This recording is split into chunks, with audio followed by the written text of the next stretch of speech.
Hi friends, അമ്മയുടെ രുചിക്കൂട്ടിലേക്ക് സ്വാഗതം. ഇന്ന് നമ്മൾ വന്നിരിക്കുന്നത് നല്ലൊരു ഇഞ്ചിത്തീയലിൻ്റെ റെസിപ്പിയുമായിട്ടാണ്. നമ്മുടെ സദ്യയ്ക്കും അതുപോലെ തന്നെ ചൂട് ചോറിൻ്റെ കൂടെയും കഞ്ഞിയുടെ കൂടെയും ഒക്കെ സെർവ് ചെയ്യാൻ പറ്റിയ നല്ലൊരു ഇഞ്ചിക്കറിയുടെ റെസിപ്പിയാണ്. അതിനായിട്ട് കുറച്ച് ഇഞ്ചി അരിഞ്ഞു വെച്ചിട്ടുണ്ട്, പിന്നെ കുറച്ച് ചുവന്നുള്ളി അരിഞ്ഞു വെച്ചിട്ടുണ്ട്, പിന്നെ ഒരു മുറി തേങ്ങ നമ്മൾ കൊത്തി അരിഞ്ഞു വെച്ചിട്ടുണ്ട്. ഇനി ഇതിലേക്ക് ആവശ്യമായിട്ടുള്ളത് നമുക്ക് വാളംപുളിയാണ്. നമ്മളൊരു നെല്ലിക്ക സൈസ് വലിപ്പത്തിൽ വാളംപുളി ഒന്ന് വെള്ളത്തിലിട്ട് വെച്ചിട്ടുണ്ട്. പിന്നെ നമ്മൾ എടുത്തിരിക്കുന്നത് കുറച്ച് ചുവന്നുള്ളി, കുറച്ച് പച്ചമുളക്, വറ്റൽമുളക്, പിന്നെ കറിവേപ്പിലയും, ഇത്രയും കൂടിയാണ് നമ്മൾ എടുത്തിരിക്കുന്നത്. പിന്നെ നമ്മൾ കറിക്ക് ആവശ്യമായിട്ടുള്ള മസാല പൊടികൾ എടുത്തിട്ടുണ്ട്. ആദ്യം നമ്മൾ എടുത്തിരിക്കുന്നത് കുറച്ച് മല്ലിപ്പൊടി, പിന്നെ മുളക് പൊടി, പിന്നെ കുറച്ച് മഞ്ഞൾപ്പൊടി, അതുപോലെ തന്നെ കുറച്ച് കായപ്പൊടി, പിന്നെ കുറച്ച് ഉലുവാപ്പൊടി, പിന്നെ ശർക്കര. അപ്പോൾ അത്രയാണ് നമ്മൾ എടുത്തിരിക്കുന്നത്. ഇനി നമുക്കൊരു പാൻ ഒന്ന് ചൂടാവാനായിട്ട് വെക്കാം. പാനൊക്കെ ഒന്ന് ചൂടായി വന്നു കഴിയുമ്പോഴത്തേക്കും നമുക്ക് അതിനകത്തേക്ക് കുറച്ചധികം വെളിച്ചെണ്ണ ഒഴിച്ചു കൊടുക്കാം. ഇനി എണ്ണയൊക്കെ ഒന്ന് ചൂടായി വരുമ്പോഴത്തേക്കും നേരത്തെ നമ്മൾ അരിഞ്ഞു വെച്ചിരിക്കുന്ന ഇഞ്ചി ഇതിനകത്തേക്ക് നമുക്ക് ഇട്ട് കൊടുക്കാം. എന്നിട്ട് നല്ല പോലെ ഒന്ന് മിക്സ് ചെയ്ത് കൊടുക്കാം. നമുക്ക് ഈ ഇഞ്ചിയൊക്കെ നല്ല പോലെ ഒന്ന് ഫ്രൈ ചെയ്തെടുക്കണം. നമ്മൾ ഈ ഇഞ്ചി അരിയുമ്പോൾ ശ്രദ്ധിക്കണം, കാരണം നമ്മൾ ഒരേ സൈസിൽ അരിഞ്ഞില്ല എന്നുണ്ടെങ്കിൽ ഇത് ചിലത് കരിഞ്ഞു പോകും, ചിലത് മൂക്കാതെ കിടക്കും, അങ്ങനെയൊക്കെ ആവും. അതുകൊണ്ട് അരിയുമ്പോൾ ശ്രദ്ധിക്കണം, ഒരേ സൈസിൽ വേണം അരിഞ്ഞെടുക്കാനായിട്ട്. അപ്പോൾ നമ്മുടെ ഇഞ്ചിയൊക്കെ നല്ല പോലെ മൂത്ത് വന്നിട്ടുണ്ട്, ഫ്രൈ ആയി വന്നിട്ടുണ്ട്. ഇനി ഇതൊരു പാത്രത്തിലേക്ക് മാറ്റാം. ഇനി നമുക്ക് ഇതേ എണ്ണയിൽ തന്നെ നമ്മൾ നേരത്തെ അരിഞ്ഞു വെച്ചിരിക്കുന്ന തേങ്ങ കൊത്തിയതും കൂടെ ഇതിനകത്തേക്ക് ഇട്ട് കൊടുത്തിട്ട് മുമ്പേ ഇഞ്ചി ഫ്രൈ ചെയ്തതുപോലെ തന്നെ നമുക്ക് ഈ തേങ്ങ കൊത്തും കൂടെ ഫ്രൈ ചെയ്തെടുക്കണം. അതിന് നല്ല പോലെ ഒന്ന് മിക്സ് ചെയ്ത് കൊടുക്കുക, കരിഞ്ഞു പോകാതെ ശ്രദ്ധിക്കുക. അങ്ങനെ നമ്മുടെ തേങ്ങ കൊത്തും കൂടെ ഇതേ നല്ല പോലെ ഒന്ന് മൂത്ത് വന്നിട്ടുണ്ട്. ഇനി അതും നമ്മൾ ഇഞ്ചി കോരി വെച്ച് അതേ പാത്രത്തിലേക്ക് തന്നെ മാറ്റി വെച്ചിട്ടുണ്ട്. ഇനി നമുക്ക് മുമ്പത്തെ പോലെ തന്നെ ചുവന്നുള്ളിയും കൂടെ ഒന്ന് ഫ്രൈ ചെയ്തെടുക്കണം. അപ്പോൾ അതിനായിട്ട് ആ സെയിം എണ്ണയിലേക്ക് തന്നെ ചുവന്നുള്ളിയും കൂടെ ഇട്ട് കൊടുക്കുക. എന്നിട്ട് നല്ല പോലെ ഒന്ന് മിക്സ് ചെയ്ത് നമുക്കിതും കൂടെ ഒന്ന് ഫ്രൈ ചെയ്തെടുക്കണം. അങ്ങനെ നമ്മുടെ ചുവന്നുള്ളിയൊക്കെ ഇതാ നല്ല പോലെ ഒന്ന് ഫ്രൈ ആയി വന്നിട്ടുണ്ട്. അപ്പോൾ ആ ചുവന്നുള്ളിയും കൂടെ സെയിം പാത്രത്തിലേക്ക് തന്നെ നമ്മൾ മാറ്റി വെച്ചിട്ടുണ്ട്.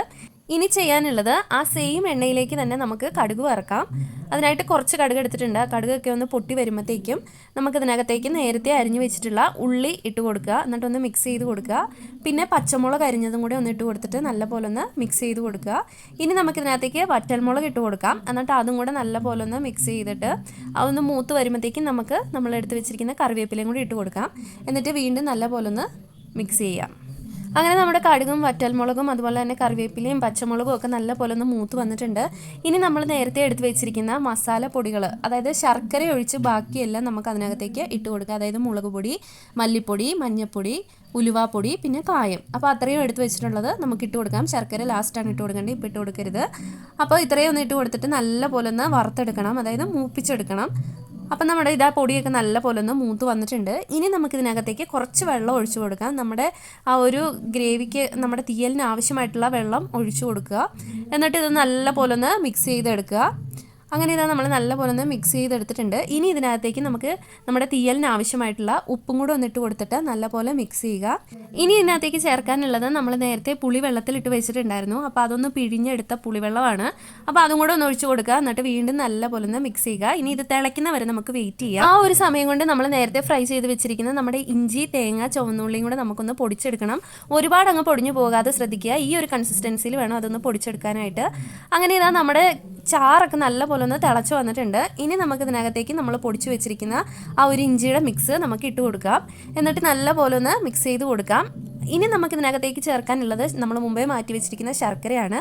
അപ്പോൾ അതും കൂടെ ഒന്ന് ഇട്ട് കൊടുത്തിട്ട് നല്ല പോലെ ഒന്ന് മിക്സ് ചെയ്ത് നോക്കുക. ഇനി നമുക്ക് ഇതിനകത്ത് ഉപ്പ് കുറവുണ്ടോ ഇല്ലയോ എന്നൊക്കെ നോക്കിയിട്ട് വേണമെങ്കിൽ ഇട്ട് കൊടുക്കാവുന്നതാണ്. നമുക്ക് ഉപ്പൊക്കെ കറക്റ്റാണ്. അപ്പോൾ ഇതാ നമ്മുടെ ഇഞ്ചിത്തീയൽ ഇവിടെ റെഡി ആയിട്ടുണ്ട്. ഇത്രയേ ഉള്ളൂ നമ്മുടെ ഇഞ്ചിത്തീയലിൻ്റെ റെസിപ്പി. എല്ലാവരും വീട്ടിലൊന്ന് ട്രൈ ചെയ്ത് നോക്കുക. നമ്മുടെ വീഡിയോ ഇഷ്ടപ്പെട്ടെങ്കിൽ ലൈക്ക് ചെയ്യുക, നമ്മുടെ ചാനൽ ഒന്ന് സബ്സ്ക്രൈബ് ചെയ്യുക. താങ്ക്